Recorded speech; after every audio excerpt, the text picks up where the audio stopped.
Hello guys, आप देख रहे हैं एजुकेशन अड्डा। Today topic is introduction of population.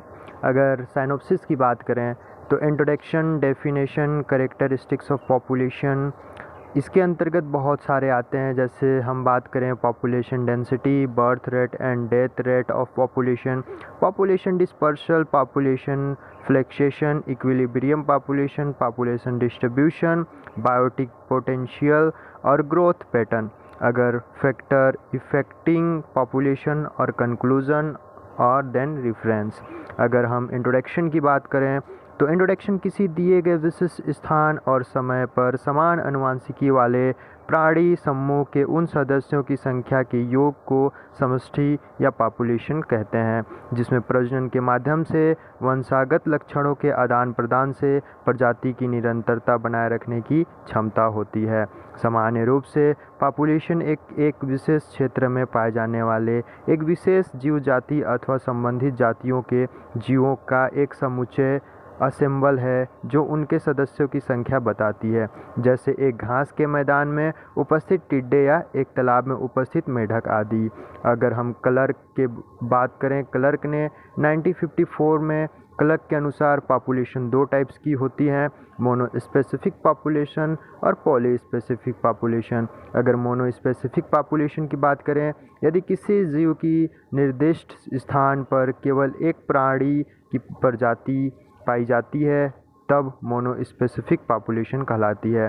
अगर पॉली स्पेसिफिक पॉपुलेशन की बात करें तो जब एक स्थान अनेक जातियों एक ही स्थान पर निवास करती हैं, इसको पॉली स्पेसिफिक पॉपुलेशन कहते हैं। एक ही जनसंख्या एक ही प्रजाति के जीवों की संख्या है जो एक ही समय में एक विशेष भौगोलिक क्षेत्र में रहते हैं, जिसमें इंटरब्रीडिंग की क्षमता होती है।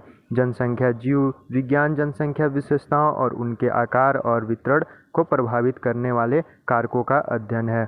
अगर हम डेफिनेशन की बात करें तो किसी जंतु प्रजाति की कार्यात्मक इकाई के सदस्यों के वह समूह जो वातावरण से सीधे अनुक्रियाएं करते हुए स्थान विशेष के प्राकृतिक स्रोतों का समान रूप से शोषण करते हैं, पॉपुलेशन कहलाते हैं। मैकनॉर्थन 1973 में मैकनॉर्थन ने बताया समान आनुवंशिकी के उस समूह को जो समान समय और स्थान पर प्रजाति पाए जाते हैं समष्टि कहलाते हैं। समष्टि का मतलब होता है पॉपुलेशन। क्रेब्स 1976 में क्रेब्स के अनुसार किसी विशेष समय और स्थान पर प्रजाति विशेष को वहाँ की जीव संख्या या समष्टि पॉपुलेशन कहलाते हैं। अगर हम कैरेक्टरिस्टिक्स ऑफ पॉपुलेशन की बात करें तो हमको पता है कि डिफरेंट टाइप्स के कैरेक्टरिस्टिक्स की हमने चर्चा की थी साइनोप्सिस में। उसी में से पहला होता है डेंसिटी ऑफ पॉपुलेशन। एक निश्चित समय में प्रति इकाई क्षेत्रफल अथवा आयतन में रहने वाले जीवों की संख्या समष्टि घनत्व पॉपुलेशन डेंसिटी कहलाता है।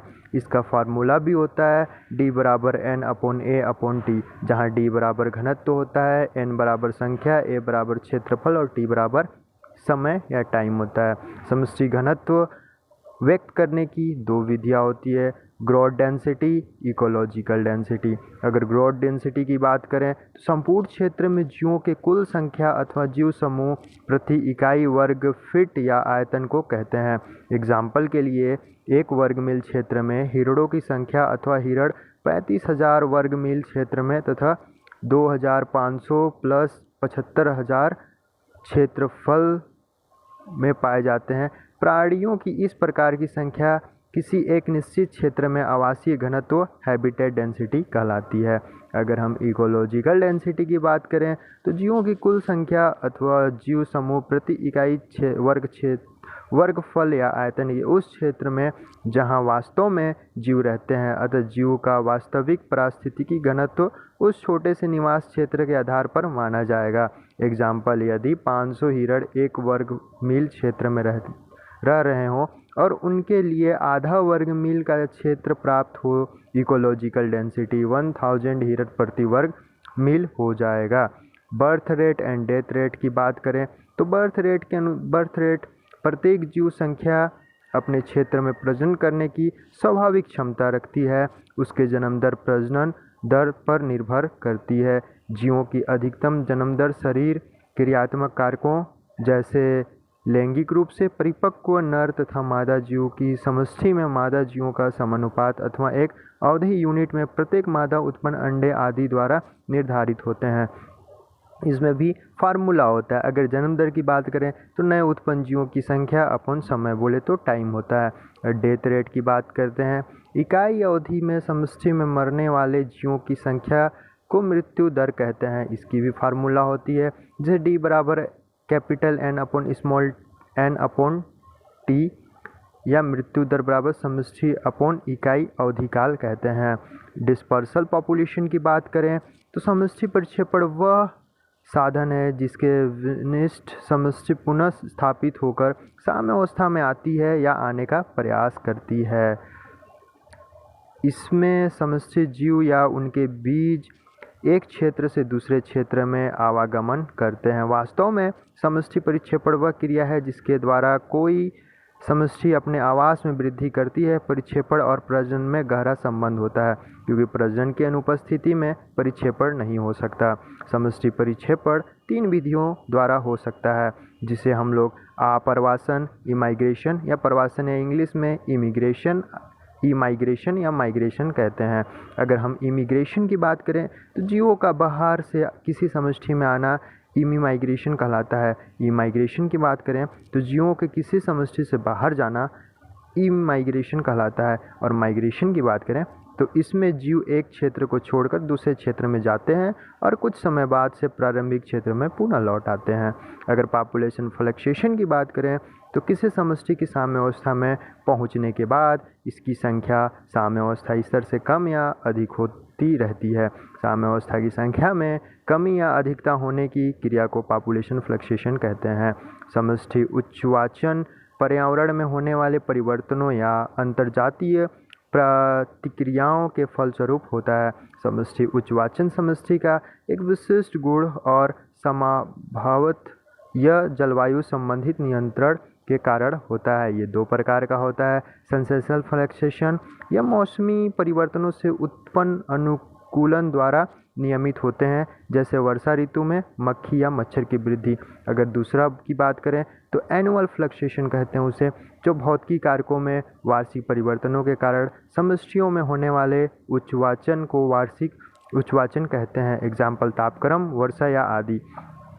पॉपुलेशन इक्विलिब्रियम की बात करें तो किसी समष्टि के वृद्धि स्वरूप को देखने पर पता चलता है कि नए क्षेत्र में पहुंचकर प्रत्येक समष्टि तेजी से वृद्धि करके चरम सीमा पर पहुंच जाती है और लंबे समय तक इसी चरम सीमा पर स्थिर रहती है या रहने का प्रयास करती है।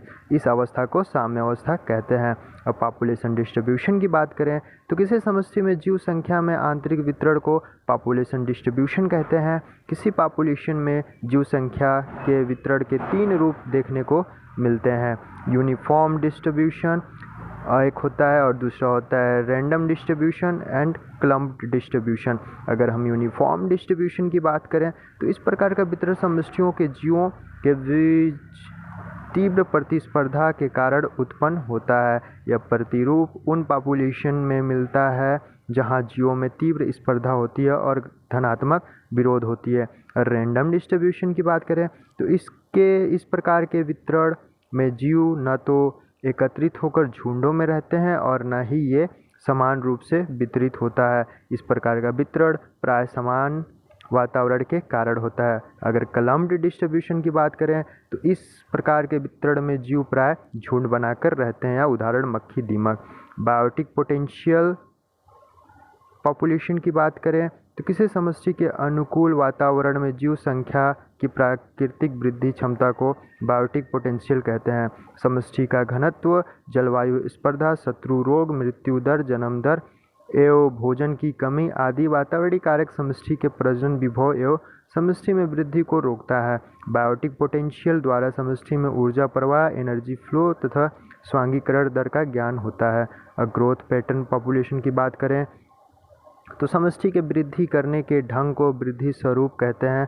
समष्टि का आकार एवं संयोजन सदैव परिवर्तित होता रहता है, जो इनकी वृद्धि दर पर निर्भर करता है। समष्टि के विशिष्ट प्रतिरूप प्रदर्शित करती है, जिन्हें ग्रोथ पैटर्न कहते हैं। ये 2 प्रकार के होते हैं। हम लोग जानते हैं कि जे शेप और एस शेप बोलते हैं। J shape growth pattern and then S sigmoid shaped growth pattern कहते हैं, जिसे सिग्मोइड भी कहा जा सकता है।